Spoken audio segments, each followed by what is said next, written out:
Get into your body's vitals with the Vitals app on Apple Watch. I wanna get into my body and let my skin do the talking. I wanna feel like I'm myself again.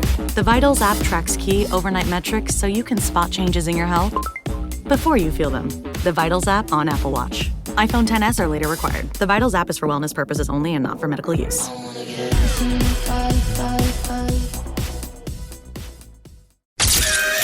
Your weekend is not complete without the First Lady of New York Radio.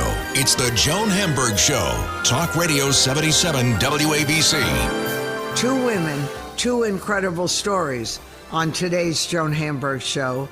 Julia Haart, who grew up Orthodox, is now the chief creative officer of one of the world's largest talent media agencies, and the one and only brilliant actress and writer, Julianna Margulies, with a brand new memoir. Both my guests right now, today, on the Joan Hamburg Show. The First Lady of New York Radio. This is Joan Eats. People often ask me for restaurant advice. Where should they go? Do I know any great places, any unusual? Well, I told you about a terrific experience we had at a very popular, expensive Greek restaurant called Avra on 60th Street, and that a lot of people didn't realize they have a wonderful 3-course lunch at a bargain rate, and they have a wonderful outside, really pretty. We sat there one day, we had a 3 o'clock lunch, they serve until 4, and it was a pleasure. In fact, none of us ended up having dinner that night. We said, this is great, late lunch. So I found another place like that you're going to love. Philippe Chow. Now, you know the name Chow. It's famous in the world of Asian food.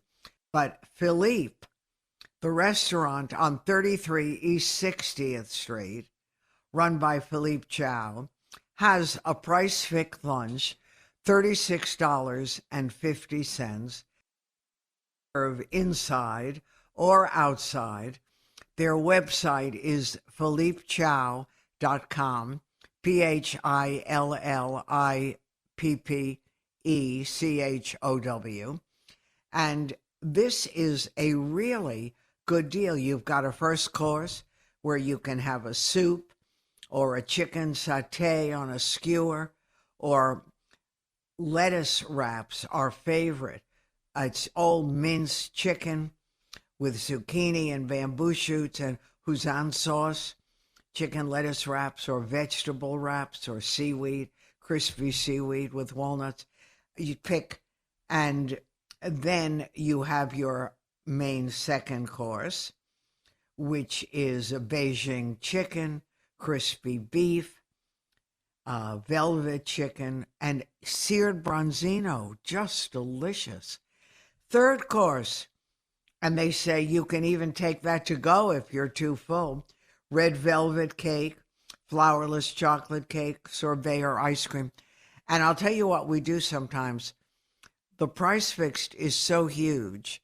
If we're two, we order one price fixed and then do something fabulous on the menu, maybe a sautéed shrimp or a lobster or something like that. And that's a huge lunch, but you can have the price fixed lunch, $36.50, really delicious, an excellent environment, very lively, very chic crowd, and top of the line Chinese food. This is serious cooking. And there it is, in a very easy neighborhood to get to, 33 60th Street. So add this to your list. We sit outside. For 2 minutes we thought we could go inside. But now COVID is spreading like crazy, the new strain. So here we are again, back outside. Check it out, philippechow.com. Anyway, guys, hang in. We've got great stuff for you today. So let's go on to the next. We have a lot more coming here on WABC. I'm Joan Hamburg. What does every USAA member have in common? Family. We're one big family who supports the military community and their eligible families. And if you, your parent, or spouse served, you could join our family and save big on auto insurance. Visit USAA.com/join today to check your eligibility. Membership eligibility and product restrictions apply and are subject to change. USAA means United Services Automobile Association and its affiliates, San Antonio, Texas. The First Lady of New York Radio, Joan Hamburg. Entertaining and informative. Talk Radio 77 WABC. Julia Haart has become a very familiar name. She's CEO, co-owner, chief creative officer of Elite World Group, which is a talent media agency, and I'm going to let Julia fill you in with all that. She was the creative director of the Italian luxury brand La Perla, and she started her career a little later than a lot of young women with her shoe collection. And many of us watched Julia on the Netflix doc, My Unorthodox Life. Her book, Brazen, is being talked about everywhere, and she's really a fascinating woman. So you've come a long way from when you first introduced us to your life, Julia. And now that your book is out, you've done all kinds of things. How do you feel about you? Do you feel that you've really found you and you're in a good place now? Thank you, first of all, for such a lovely introduction. I'd like to come on this show every day. Good. Come on and visit. That was very kind of you. You know, I always consider myself a work in progress. And I think, you know, I'm just getting started. I've just been working for the last 9 years. So I've got big plans and, you know, I have a mission in my head. And until I accomplish that mission, I'm not patting myself on the back or, you know, looking at what I've accomplished because I still have a very long road ahead to go. But, you know, I read your book and we've watched you. You've done a lot of media, and your story, how you were 42 years old, everything changed in your life. You were really self-made. You did this by sheer will. Exactly. Yes, that's pretty much it. I had no education. I didn't know anyone. You know, I had no background. I didn't know anything about fashion or PR or marketing. And I think, in a way, my lack of understanding of how crazy what I was doing was helped me because, in my mind, I had just time traveled several hundred years and still survived that. So at that point, I said, okay, well, if I can time travel, I can start a shoe brand. I can go for my dreams. And so I just did. But Julia, when you decided that you were going to go get another life, you still had a foot in each world. You have your children. You were still married. And was your husband really aware that this was happening? And he actually was unusual too, because even though it was an arranged marriage, it was from the same community, he went to the Wharton School. That was almost unheard of in your community. Well, he's a Baal Tshuva, meaning he grew up irreligious as well. So he went to Wharton because he grew up not religious. He became religious by the same group of people that made my parents religious by the Lubavitch. My parents were made religious by the Lubavitch in Austin, Texas. He was made religious by the Lubavitch at Wharton School of Business. So it's actually the same sect that, made my family more religious, made him more religious as well. So that's why he went to Wharton School. But I do agree with you that he's an extremely unusual person. And this is something many people don't know. Since the show has aired, he has left the community. Were you shocked by that? I was blown away. I could not believe it, to tell you the truth, because, I mean, you know, I left 9 years ago and he stayed. And although, you know, as you see from the show and it's even more so in real life. We're really good friends. He has been a tremendous support to me.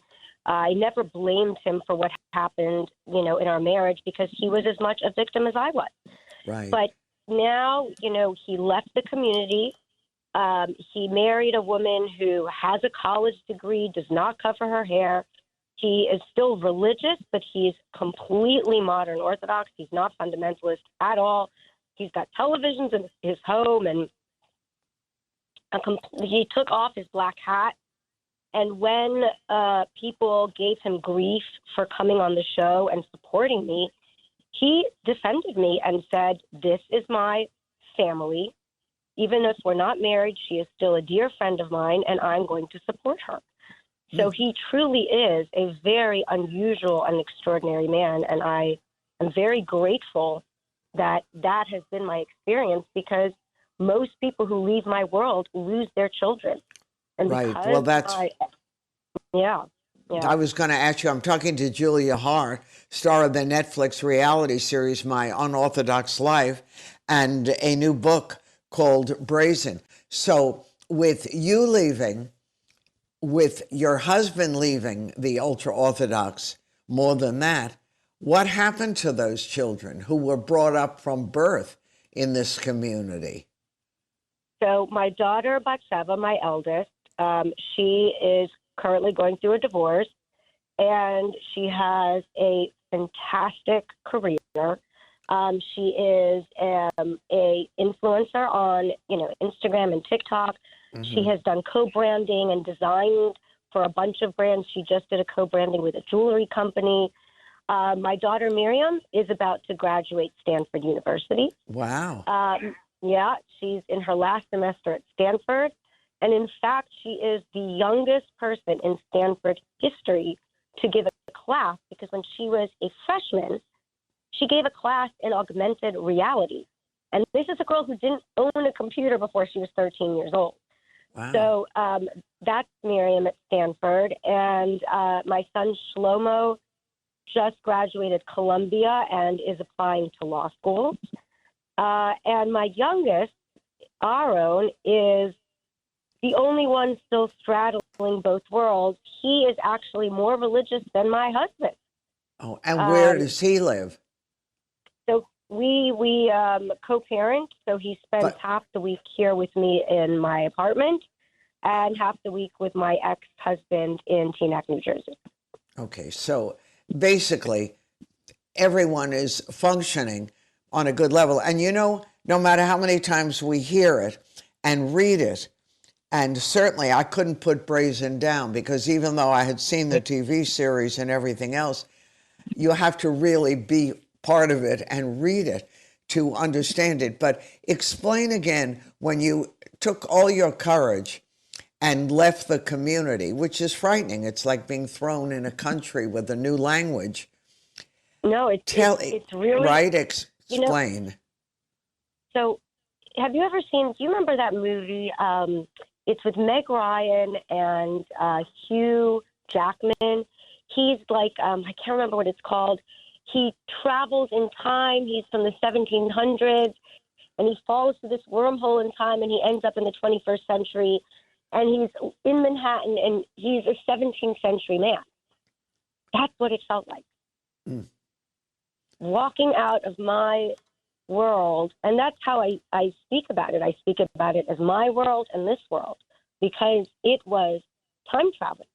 I lived in the 1800s. I lived in a world where marriages were arranged, where women were under their father's rule until they went under their husband's rule, where they weren't allowed to live alone, where they weren't allowed to study the very books by which their entire lives were governed, where they were told that because they were women, they were the stupider sex, and that their purpose in life was to have children and be obedient to their husbands.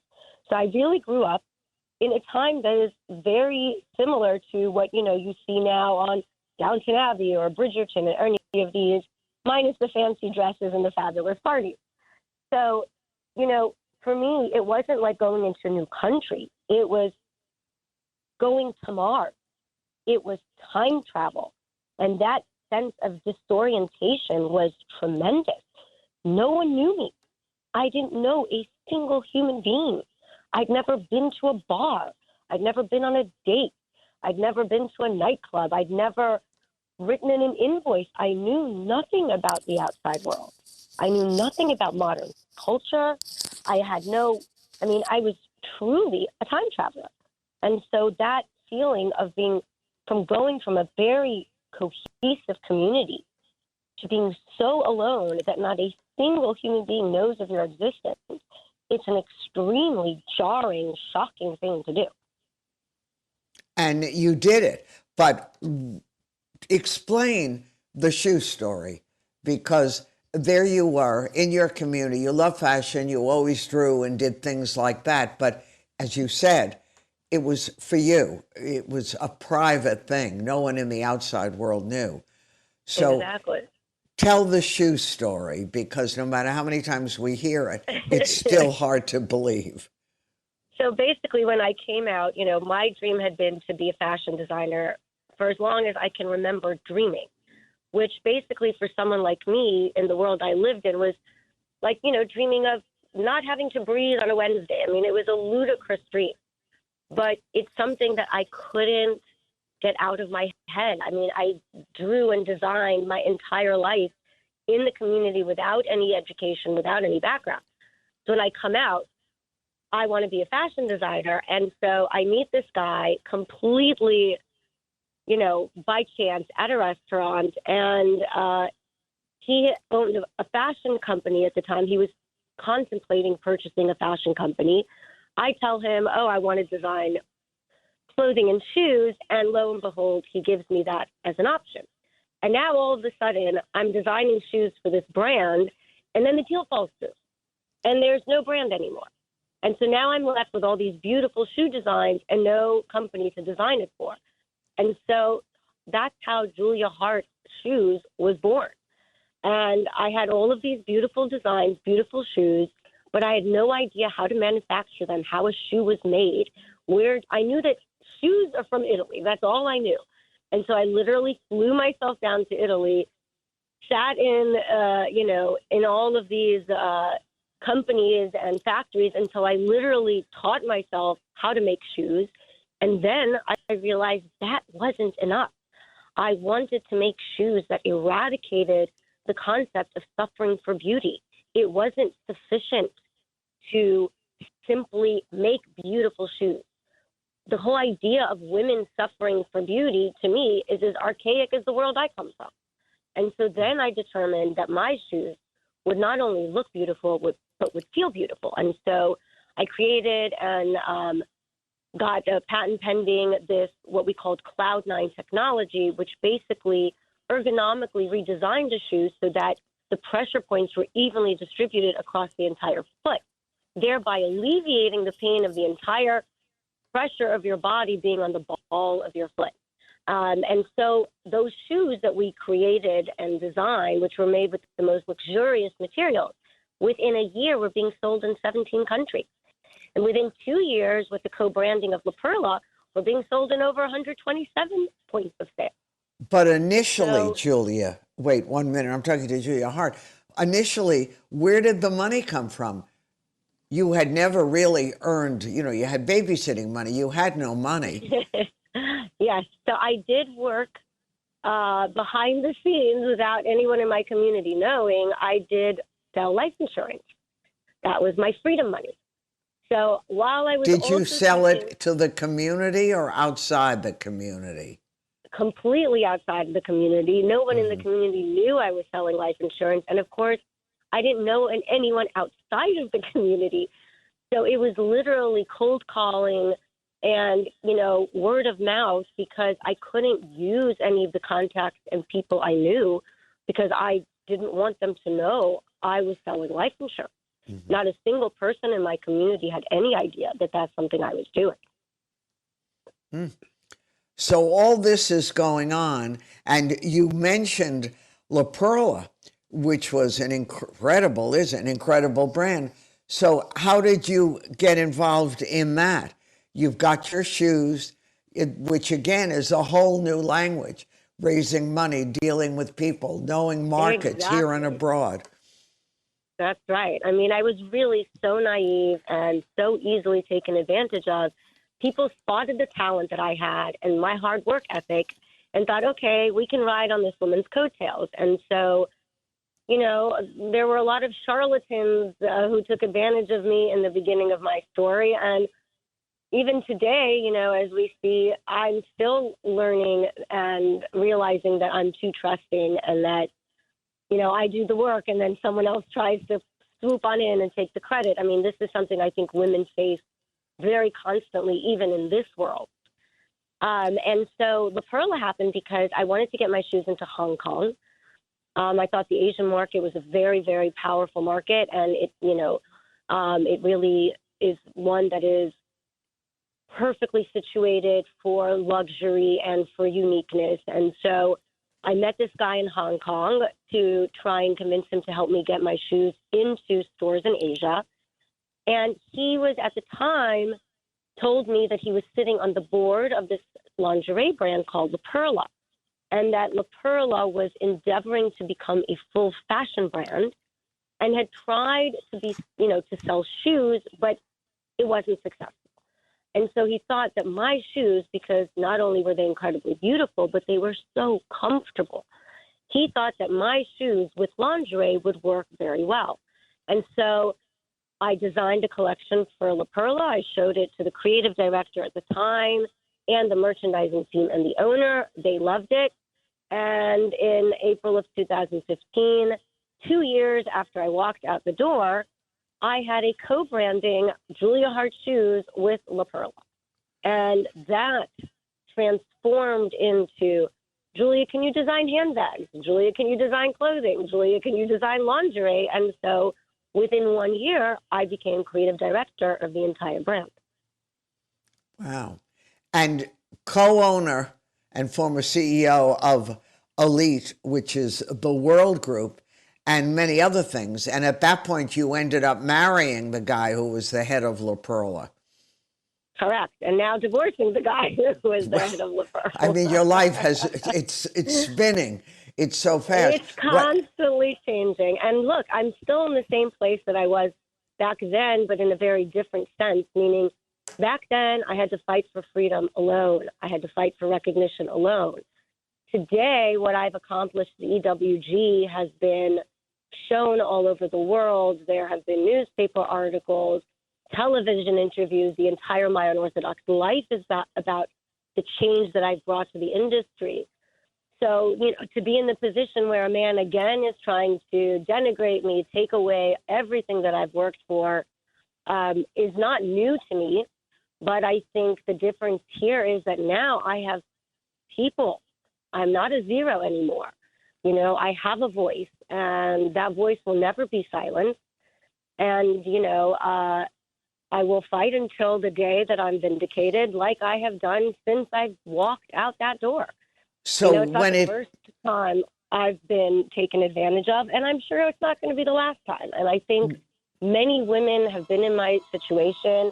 Many women have been through divorces where, you know, the spouse is seen to be more powerful, or, you know, although in this case, of course, Sylvia is no longer a billionaire by any stretch of the imagination, but that is the perception. And I think in this country, we worship that. So I think women, we all have to, you know, band together, support each other, and realize that we still have a long way to go for women to be taken as seriously as men, and for men to, you know, not steal the work of our own hands. So I'm talking to Julia Haart. Part of my freedom journey. Okay, well, and it's a long journey. So work-wise, what are you doing these days? So, you know, I have my shapewear brand that is coming to stores near you in the holiday season of this year. It's the first of its kind. It's the only non-shapewear looking shapewear. It's really an extraordinary product. We altered the way that color is put into material. So for the first time, shapewear isn't beige, white, or black. It's colorful. It's sexy. It's got designs on it and patterns. You'd never know it was shapewear. And we were able to do that because we the problem with shapewear is that when you stretch it, you get those nasty white lines, and that's why it's always beige, white, and black. We literally fuse the color into the material, so it becomes like Elastigirl.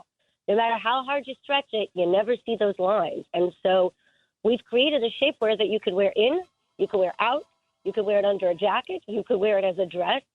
So that will be coming to a whole bunch of stores, I think, in Nordstrom and Bloomingdale's and Dillard's and a whole bunch of stores in December of this year. Great. So that's really exciting. And, of course, I am embroiled in several lawsuits because, you know, I was illegally fired from the company that I have brought into $1 billion valuation in 3 years. So, of course, I have not in any way, shape, or form given that up.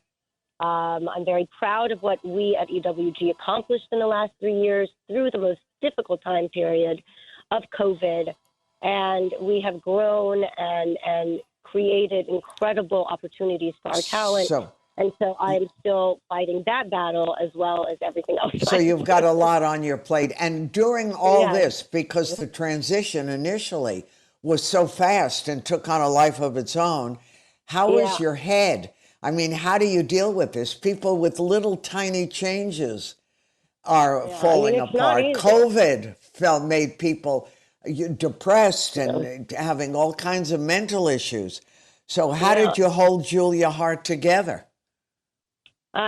You know, with my family and my friends, that's really the truth. This time, I'm not fighting for my freedom alone. And it's really been a tremendous source of, you know, strength and inspiration, not to mention all the people from the company who call me every day and who are there for you, who are there for me. So there's just so many people helping me and supporting me against their own self-interest. Let's be honest, it's pretty dangerous to be my friend sometimes. So those people have kept me going. And, you know, again, I just tell myself, look, think about the suffragettes. They weren't just belittled or accused of wrongdoing or their names dragged through the mud. Those women who demanded freedom and equality and asked for the right to vote, they were imprisoned. They were put into jail. People who ask for change and are always, you know, are always lightning rods of controversy. It's a lonely road I have chosen. I know that very well. So I've got to just stay strong, remind myself of my purpose, and keep on going. And just keep going. It's one foot in front of the other. Is it easy? No. Is it painful? Of course it is. But it's part of my journey. And if I can't be strong enough to keep fighting, then how can I expect others to do so? So I just have to keep going, one foot in front of the other. I wish you all the best, Julia Haart. The book, Brazen, available wherever books are sold. And we'll catch up with you in a couple of months and find out what the latest adventure is. Take care of yourself. Thank you so much. It was such a pleasure speaking with you. Thank you for having me on. Take care of Okay, yourself. bye-bye. Bye-bye. I'm Joan Hamburg. You're listening to WAVC. Whatever the occasion, effortless elegance is right this way. Because Hilton brings you new ways to stay courtesy of the Nomad London. And it doesn't stop at award-winning dining in a space draped in velvet and illuminated by vintage chandeliers. No, this day goes beyond with unparalleled personalized service and attentive hospitality. Oh, and did we mention the Nomad London can be booked using your Hilton Honors points at Hilton.com? Hilton, for the stay. Taking you behind the curtain. It's the Joan Hamburg Show. Talk Radio 77 WABC. Well, a real treat for all of us today. The one and only Julianna Margulies is my guest. You know Julianna, great actress, an author, a memoir, which is really a big deal. And even though, well, I thought that the best women characters in television belonged to Julianna. Carol Hathaway on ER and won a zillion awards for that. And of course, Alicia made everyone want to become a lawyer, even me. And I come from a family of lawyers. The Good Wife, we love that. But you know, Julianna, most of all, I loved reading about your life? Because I'm sure when you wrote it, you thought, is that my life? You know, it wasn't like a milk and cookies life. No, it certainly wasn't. No. Yeah, I think a lot of the book came out of me trying to decompress from playing Alicia Florrick for 7 years and realizing that I had spent more time worried about her and not putting myself first. And when I started to sort of try and really dissect why I had gotten so sick when I wrapped the show, I ended up getting the chicken pox. Bad which for I don't adults. know if it is brutal, and I know why I don't own a gun. Well, many reasons, but that I definitely would have shot myself. It was really painful, and I thought, how much stress have I been holding on to and powering through my life without paying attention? And maybe I need to start examining my own life and why I love playing characters so much, so I can be in someone else's shoes other than my own. And you know, with every life, you have to look at your childhood and find out why you work the way you do as an adult, and how are you able to change that narrative for yourself as an adult when no one else has power but you. So it was a deep dive, and I was lucky to have a great editor, Pamela Cannon, who kept pushing me to dig deeper, which was painful, but also and really so cathartic. hard. Yeah, I'm it was sure. because ultimately, you know, the story is, it's not a woe is me story. It's being able to look at your life and see the beauty from it, and to be able to create the future you want from that childhood, and to not have the toxicity of anger towards your parents, which I see so many of my friends still harbor. And I find that, especially when my father passed away suddenly in 2014, I was so grateful that we had worked through it all, that he died, right, and we were good. And I only felt love for him. And as I will when my mother passes away eventually, I have moved on and forgiven, and we've worked it out. And I called them to task on it. You know, I said, I need an apology before I can move on. And I think it's really important to be able to go out in the world without that kind of toxicity, because when you carry it, you're bringing it out into the world. Rather than Juliana, when you talk to your father and, you know, and explain to him, I think it was on the phone call, why he had to apologize to you, that was a big deal and a brave thing, because in many ways, your father was your escape from a very complicated life with your mother, you and your siblings. Right, so exactly. And also because I put him on such a pedestal. He was my hero, and I saw he was how the charming world... and adorable, and he was a relief from a very complicated existence. That's such a great point, Joan. And to that point, I would say the mother gets blamed for everything. Right. I was blaming my mother for everything. And it wasn't until I was pregnant with my own child and reading these letters that I had written to my father as a child, where I realized, wait a minute, he's half responsible for me. Why didn't he show up? Mm-hmm. Why did he let this happen? Why did he let this happen? I didn't want to see him in that light, because he was my savior in many ways. But as an adult, I had to sort of confront him with that, which was, I was so scared. And I'm telling you, if I wasn't raging with hormones from being pregnant, I probably wouldn't have had the guts to do it. Because he hated confrontation. He was a very peaceful man. And I saw how the world looked at him, from inside my family to outside my family. He was everybody's go-to guy. He was calm. He was smart and wise and philosophical and successful. And sophisticated, and, you know, everything you would want. And yet he allowed my mother to drag me and my sisters around the world at her whim in not secure situations, in incredibly difficult circumstances. And he saw me twice a year as a child. What father allows that? I know. It's hard to believe, because reading him, I wanted him in my family until Yeah. I did. Yeah. And Yeah. you know, I came of age during those early advertising years. So Right.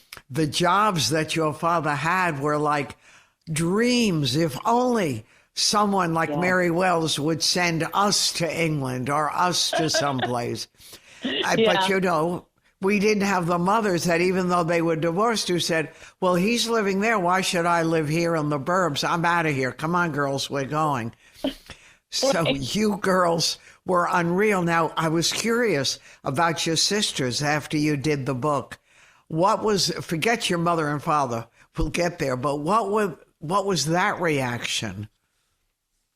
You know, it was good. It was good.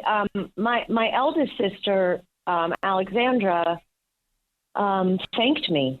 You know, she said, I am so grateful you've written this down. I think to be able to see it in writing is very different than remembering it yourself. Of right? course. And of course, during the journey of writing, I mean, I purposefully, listen, writing a memoir is tricky because everyone has their own experiences within the family. So I can only write from what I know. Mm-hmm. And because I was the youngest, my experience was different than my sister's, which is why I only wrote from my point of view, except the monkey story in Paris when my mother left the monkey in our room. Tell that story. Juliana's mother always had to have a man in her life, and most of these men were complicated and came with a lot of baggage, including one had a monkey. So one had a monkey, and my mother, we were living in Paris, and my mother brought home a man she had met at a club, and he happened to have a pet monkey that sort of, I guess, lived on his shoulder, is what I'm assuming. I was 3, and the one sister was 6.5, and the other was 9. And we all shared a room, and my mother came home with this gentleman and opened our door. My mother was not familiar with animals on any level. Animals, especially monkeys.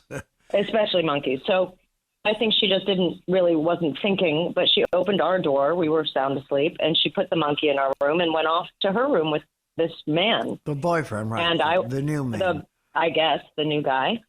I woke up, and I distinctly remember this. I mean, you remember trauma. You remember drama. You don't remember the everyday normalcy of life. You remember which is why it was so easy to write this book, because there weren't a lot of normal days in my life. Yeah. No, from Paris to New Hampshire, but we'll get there in a little bit. Yeah. So go ahead. So I woke up with these hands on my face, and I opened my eyes, and I saw this monkey staring at me, and I started screaming, and the monkey started screaming. And then the monkey flew up to the bunk bed to my middle sister, Rachel.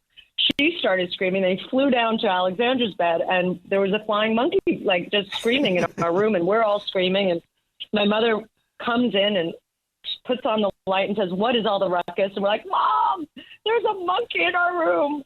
And she said, "Oh, girls, that's just ridiculous. Don't be so silly. It's just a monkey." And she turns the light off and shuts the door. And go. That's what I remember. And when I was writing that story, I called both of my sisters and I said, "Am I crazy?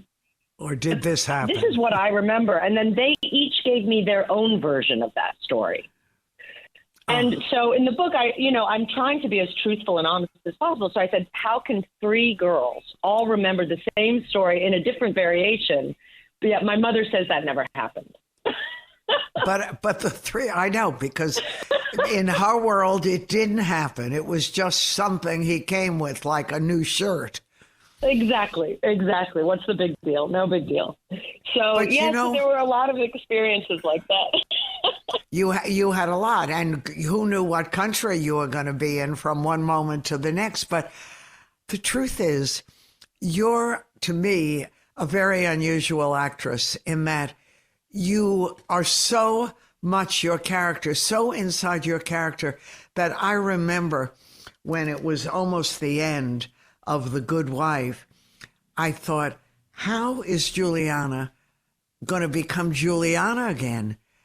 It was so intense. You're inhabiting Alicia or inhabiting Carol. And that's actually the worst parts of your growing up gave you a gift in a way of being able to inhabit these women and make them strong. Yeah. Yeah. Unreal. And thank you so much for saying that, because I think one of the reasons I fell in love with acting, and I didn't know it until I was on stage, and I write about this in the book. I didn't think it was an important enough job. I guess I thought I really wanted to make an imprint in the world of women in the way my grandmother did. She was one of the first. Yeah, one of the first female lawyers. She started the Women's Bar Association in the Bronx. She was a real trailblazer, and I didn't realize it until I got older how important her role in the world was, especially to me. And I thought that I wanted to do that, but I didn't have that kind of a brain. I just the minutia of being a lawyer and the reading of all of those documents was boring to me. And when I got to college and was in my first play, I remember feeling so at home on stage, and home is what I had been searching for my whole life. Right. A secure home. So when I put on, the first role, I was in a David Rabe play called In the Boom Boom Room, and I was a go-go dancer. It was a nothing part. But to me, it was an everything part, because the second I put those go-go boots on and got in my little, I felt at home because I was in someone else's shoes. I could inhabit that character fully and feel at home. And that's when I realized, oh, this is what I'm meant to do, because I'm so much more comfortable in someone else's shoes than I am my own. And it took me a long time to get comfortable in my own shoes. Sorry, go ahead. Right. But I was going to say that you seem so well adjusted, and it's hard to imagine that growing up really without a root, which was part of the story, a very eccentric mother, but you always in your memoir point out you never doubted her love. It was just the instability of being a child and not knowing where your pillow was going to be. Exactly. And luckily, there were three of you. Are your sisters as good in their minds and heads as you are? Oh, we're all, what always amazes me about DNA is that you come from, and I see it with my nieces and my son, but my sisters and I are my elder sister and I are much more alike. And I also think that can be a middle child syndrome, where you're stuck in the middle.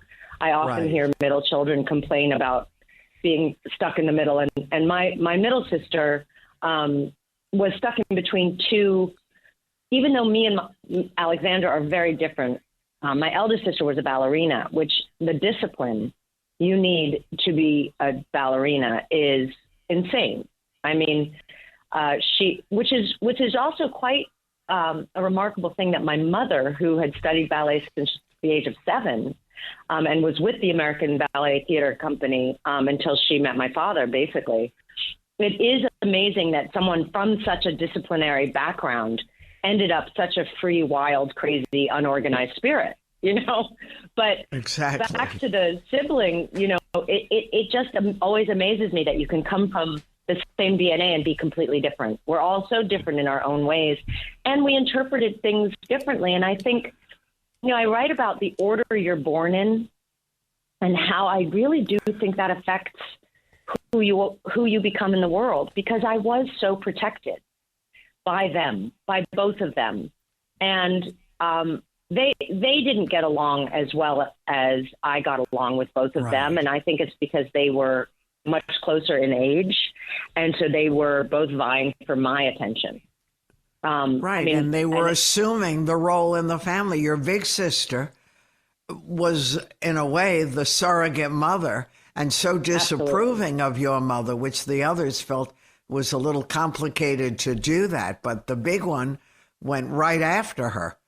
She did. I mean, to the point where, and I do have a passage in the book. I asked for her permission, if I could write it. But my eldest sister used to pick up the phone when she was 9, 10, 11 years old. And when it was one of my mother's boyfriends, she would say, "My mother doesn't love you anymore," and hang up. And I understand why she did that. She was the mama bear. She was trying to bring normalcy into the household. I was the one who was sitting on mom's lap every night after dinner, getting kisses and hugs. Because you were the sunshine girl. Right. And that, too, is a moniker that can be crippling. A very hard thing to grow up with, because when you become an adult, you don't want to stir the mud or say anything that'll make anyone uncomfortable. You're always trying to make everyone happy. But in the meantime, you're not doing the things you want to do, which is why I wrote about that long relationship I had, because ultimately when I finally got out of it, I realized I was really following what I knew with a mother who I was always stepping on eggshells, not knowing if it was going to be a good day or a bad day or what country we were living in. It was easier for me to manage that than to say, no, this doesn't feel good. And to please. So here you are now. You finished the memoir, which is like 100 years on a shrink's couch, even better. And you did that. You've got your child. You have homes. Are you at home now? Have you found that comfort place? I really have. I mean, I'm so grateful, and I feel so fortunate that I stuck with my path, which was always, I had a plan for myself after college. I always had a plan, which was I'm going to be able to support myself. I'm going to be able to do the work I love. And if I can't do the work I love, I'll find something else I love. If I couldn't afford it, if I couldn't make a living at it. And I forged ahead, and, I waited. I waited. I watched diligently sort of how my parents' marriage, I was too young by the time they got divorced when I was 1, but I watched diligently, all the relationships that my mother went through. My father had been married 3 times. I said, that is not for me. I don't want that. And I waited. And I was really going to be okay with not ever getting married. I was fine with that. The day I met my husband, I was in the best place I'd ever been in my own life. And working, they do friends. say that. Sorry? I said you were working, you had friends, you had a life. Yes. I had a life. I had my own money in the bank. I had a career that I just loved. I was doing theater and working on The Sopranos. I mean, life for me, I was back in New York City, and life for me could not have been better. And then I met my husband, and I came to him as a whole person, not as a half person looking for someone to fill up the other half. I was already full. So he was just an adage to it. And what I respected so much, because my husband is 6 years younger than I am, was that's smart. I'll tell you, I was so impressed with how smart he was, because I had dated a few men, and my success at that point, this is after ER, and it threatened them. It threatened men who were a bit older than me and possibly not as successful, or maybe just as successful, or it threatened them. So I never felt that we were on equal ground. But when I met my husband, my success was his success. Just as his success is my success. And he wasn't in your business, which is a plus. It's a huge plus. There's only a handful of actors, I think, who were married to one another. You know, it was Paul Newman and Joan Woodward, right? They did it great. And Kevin Bacon and Kira Sedgwick, who are friends of ours. And I always say, you're the only shining example that make it work, you know? Of how this works, yeah. But marrying a lawyer was better. It was, and also it really helped me with The Good Wife, because in the beginning, I it's not a language I understand, you know, but all the legalese dialogue that you'd have to say. And I had my dictionary right there in bed next to me, where when I was learning my script, I could say, wait, what am I saying here? What am I actually saying? And I, you know, I had no idea at the time when I met him that I'd be doing The Good Wife a year and a half later, but it certainly paid off. I'm talking to Julianna Margulies, Sunshine Girl, An Unexpected Life. Her book is now available in paperback. So you're at a great place. And if you could wave the magic wand and anything, you just have a buffet of choices of what you want to do next go round. Have you given a lot of thought to it, or you're still nesting? I have. No, I have. I feel so fortunate to be in a place. I feel like my next, let's just call it my next chapter in my life, at least in terms of work, I have to, I'm being extremely picky, because I know what goes, I throw myself into my work, happily, but if I don't really believe in it and I don't really love it, I just don't want to spend the time away from my family. So my next go round, I'm going to have more of an upper hand in it. I have a producing partner now, and it's nothing I can talk about, but hopefully in a few weeks, we'll be able to tell you about it.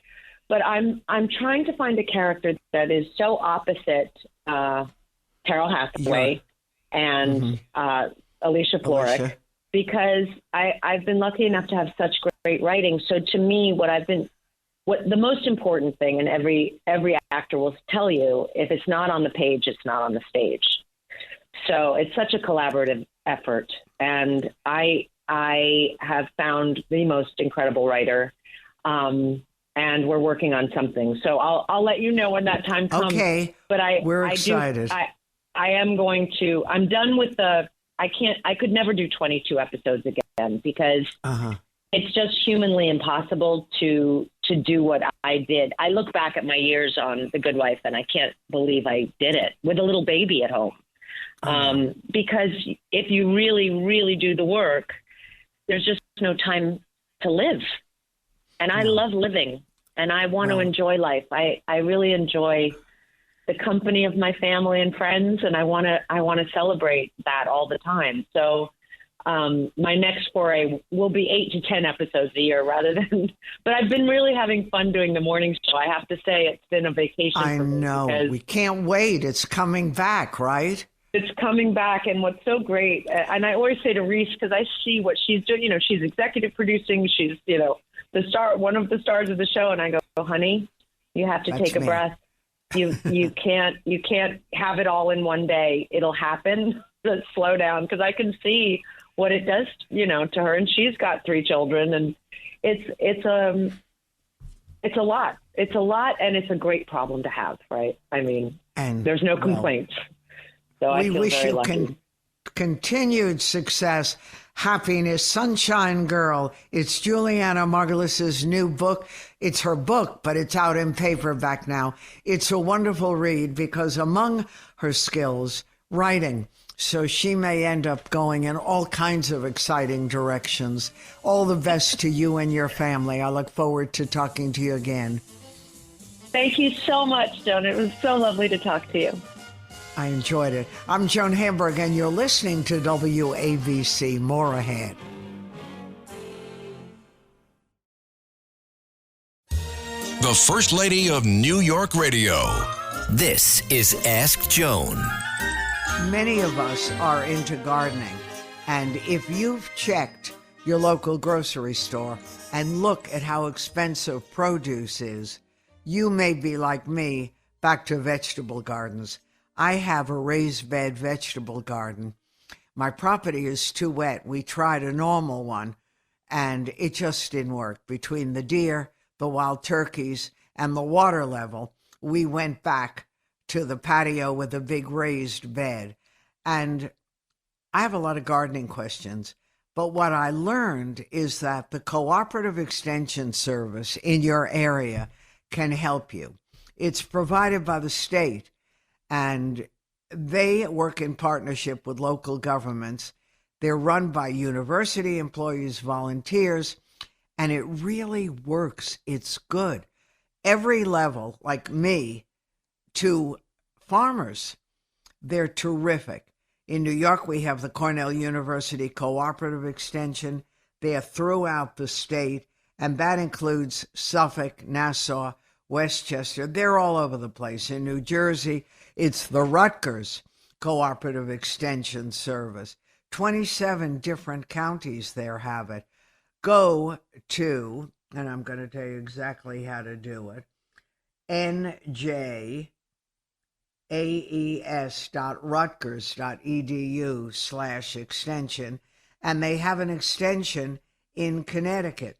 So we tried the system.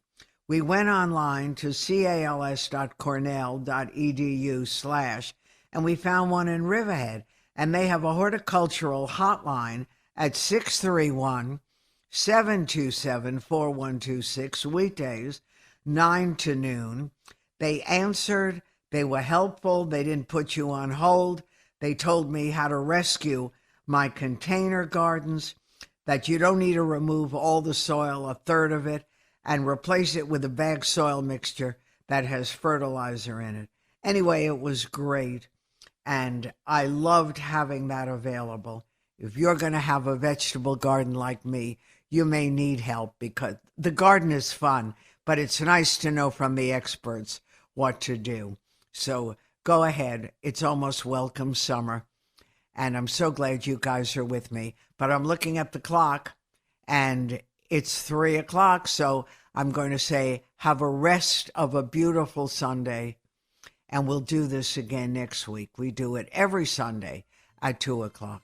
So stay tuned.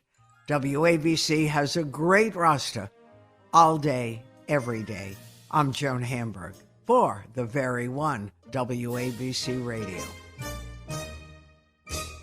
Hello, folks. Larry Kudlow here. Pay attention, because China is leading the largest anti-American alliance since World War II. One that's already dumped U.S. bonds, grabbed 43 million acres of our farmland, and is plotting to dethrone the dollar. That's why IRA and 401k savers are protecting their savings with gold. Please go to freegoldguide.com/Kudlow or just call 800-621-3908 for your free gold guide on how to protect your wealth with gold 100% tax-free.